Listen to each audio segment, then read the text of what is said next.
Yes, that's a field mushroom. Yeah, it looks like an umbrella shape, and it's got the gills coming out, like the rays of the sun. A little bit round here, you see, that's where the veil hangs on. Yes, that's it. Pop that in the basket. There's no doubt wild mushrooms picked early in the morning and cooked for breakfast are an absolute treat, with their exceptional flavour and freshness, and the satisfaction that comes from having gathered them yourself. Yet, finding the right mushroom is a specialist's task, with nasty consequences for those who fall prey to the wrong choice. It's hardly surprising, then, that many years ago someone realised the potential demand for a steady supply of edible mushrooms, and that meant mimicking exactly the natural conditions conducive to their growth.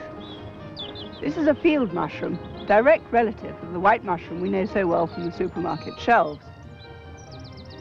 Traditionally, these are cultivated in exactly the same environment as created by nature.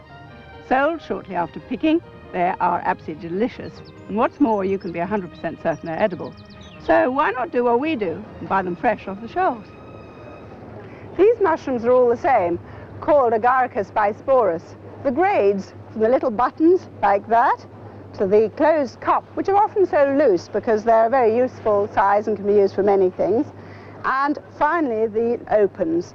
These are picked at all different stages of their growth and have their own particular flavour. It's a good idea to think how you're going to use them before deciding which ones to buy. The popularity of mushrooms has increased enormously in recent years, and in fact, mushrooms are now the most valuable horticultural crop produced in Britain. 99% of those sold are white, the remaining being mostly the closely related brown variety, commonly known as chestnut mushrooms. They are all grown on mushroom farms, ranging in size from small-scale cultivation to production on a massive scale. Mushrooms in the wild require a precise combination of factors before they will raise their fruity heads, and the same applies to the mushroom farm. A tremendous amount of skill and research lies behind the ability to mimic just these conditions and produce crop after crop of healthy mushrooms.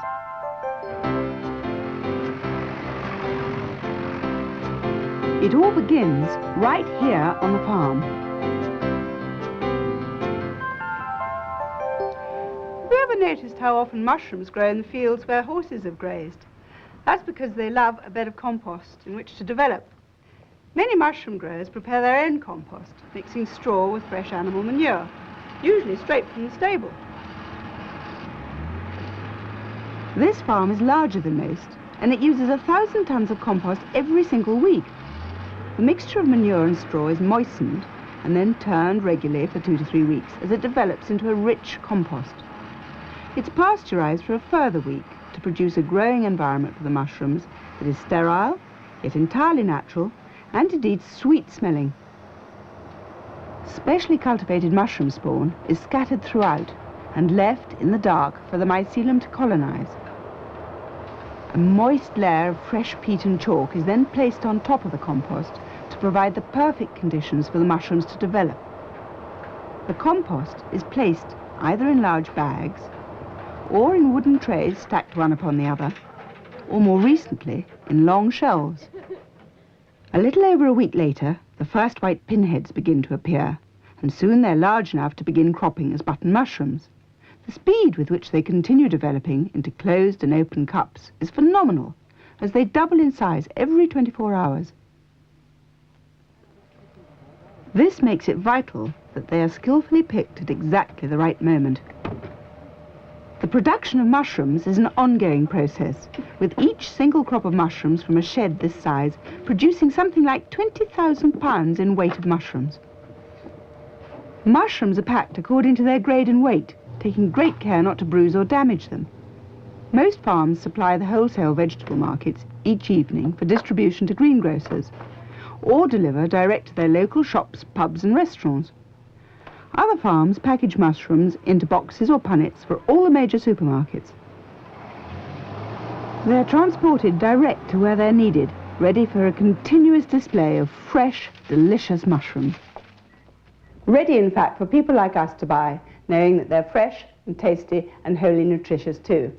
Did you know that mushrooms contain more protein than most other vegetables, that they have no cholesterol and are very low in fat and, of course, calories? They're also a valuable source of essential amino acids, minerals, and the B vitamins, which are so important for good health. In addition, though, for a cook like me, mushrooms are wonderful. They're so quick and easy to prepare, and you can produce such an array of different dishes. In 10 short minutes, I want to show you some of my favourite mushroom recipes. But first, in keeping them, they're best kept in a paper bag or wrapped in kitchen paper in the fridge drawer, where they'll keep for 4 to 5 days. There's no need to wash or peel them, simply rinse or wipe, and you can eat all of them, stalks and all. Now, Anne, you were asking for new ideas for using buttons. Yes, well, I've used them in casseroles, but they're so pretty I'd quite like to have a dish that displays them more. Well, I think buttons are marvellous for that. This salad I've prepared with a mixture of salad leaves, there's such pretty leaves in the shops now, and with ribbons of carrot and courgette, and then fine slices of mushroom all over the top. Then I dress that with a light dressing. Of course, it's very low calorie, so it's a very good one for slimmers, and finish it with a sprinkle of mixed fresh herbs, which again you can get in the supermarket. For those who prefer something a little cooked, another of my favourite ways is lightly cooked in a marinade. These ones are poached for about 3 or 4 minutes, not long, and they're in a mixture of tomato, wine, lemon juice, spices and bay leaves. And having poached them, we just spoon them into a dish and leave them to marinate for about 6 hours. Here I've got some that have already been marinating for 6 hours. These I like to serve with a generous sprinkle of parsley, and I usually hand hot, crispy French bread with them for the juices. Why don't you have a taste of them? Oh, thank you. Can I put some bread in the sauce? It's really tangy.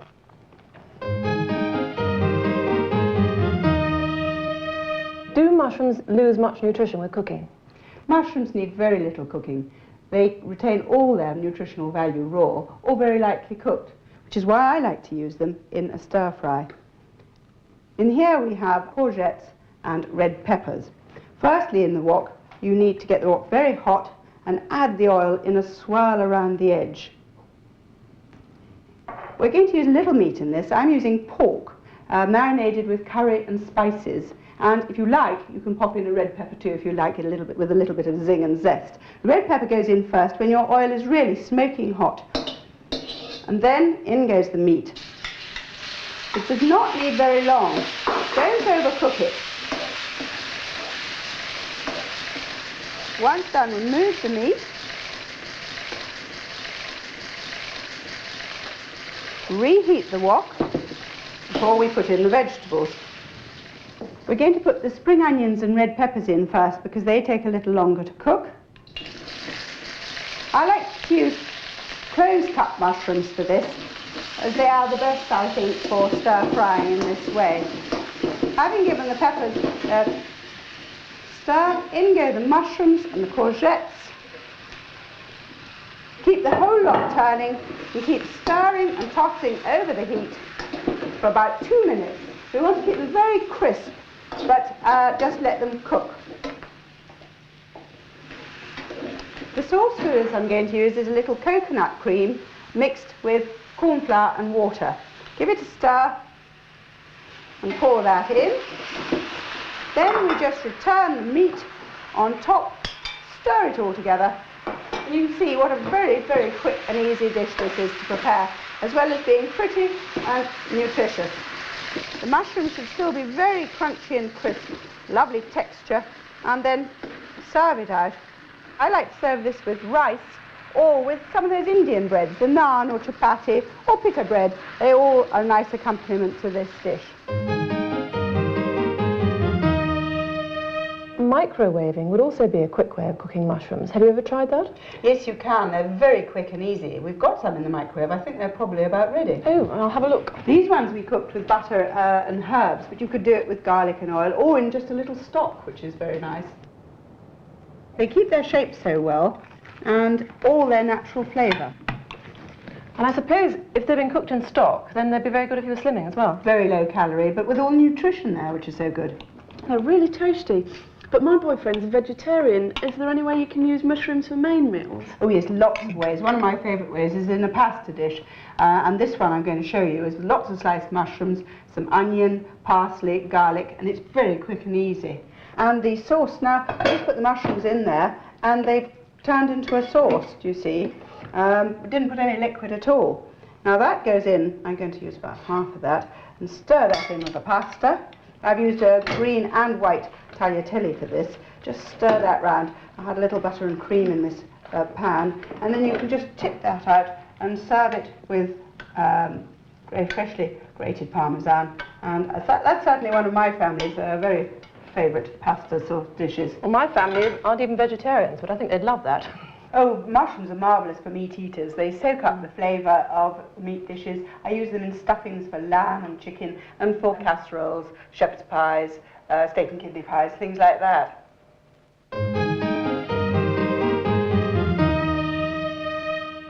Could you show us something we could cook for a dinner party? Yes, I make a very delicious mushroom sauce. It's very simple, using just the little button mushrooms, a little bit of garlic and quite a lot of cream. And I've served this up with baked fish, and it is extremely versatile and easy. Is that a sauce you could use with meat, in fact? Yes, you could. You can use it with chicken or steak. And to lighten it, you can add yoghurt, use half the cream and add yoghurt just at the end, and that's nice as well. And could you freeze that?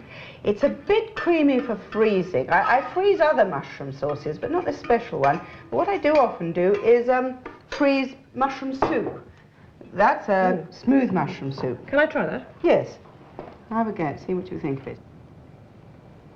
Now that I would tend to garnish. It's a pretty colour, but I like to garnish it with a little cream. We put it on in a swirl round like that, in a circle. Oh, it's lovely. It's rather pretty. And then perhaps a little chervil. Chervil is a very pretty herb. It comes in spring and autumn mostly, and it's good flavour with mushrooms. It's a really true mushroom taste, that. Would you use the open-cut mushrooms if you were going to stuff them? Yes, my family love garlic mushrooms. Blended butter, herbs, garlic, lemon juice, spread in the mushroom caps with breadcrumbs on top. You can get them all ready and leave them, and then they literally go under the grill for a few moments. They're very Moorish, so you need to do quite a lot, but they're not for slimmers. And how about the large open mushrooms? The large open mushrooms are the best, I think, for frying for breakfast or for roasting round a joint. Though we do make a very flavourful pâté with them, because they have the most flavour, those mushrooms. Simple pâté like that, which you can eat with toast anytime. Sometimes we blend it with curd or cream cheese, form it in a roll, and when it's chilled, cut it in slices. I think that makes a very pretty presentation for a dinner party. Or for a sort of drinks party, or where you want to offer nibbles. I take the button mushrooms and pipe a little of the mixture in, and then I think that is very nice to serve with drinks. And in fact, I think we might take them outside and see how the family have got on getting the barbecue ready, and might go and have something to eat.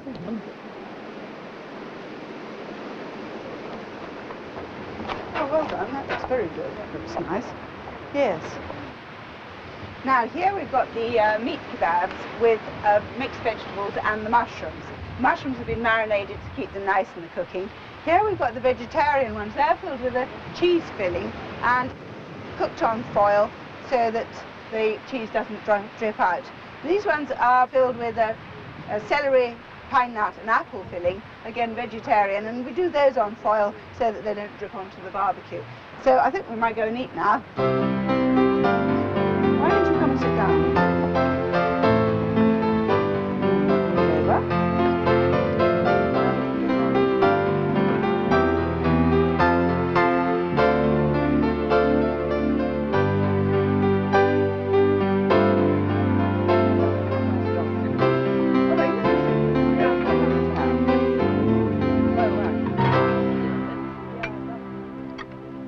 As you can see, nothing could be simpler or more enjoyable than cooking with mushrooms. So discover their natural goodness for yourselves.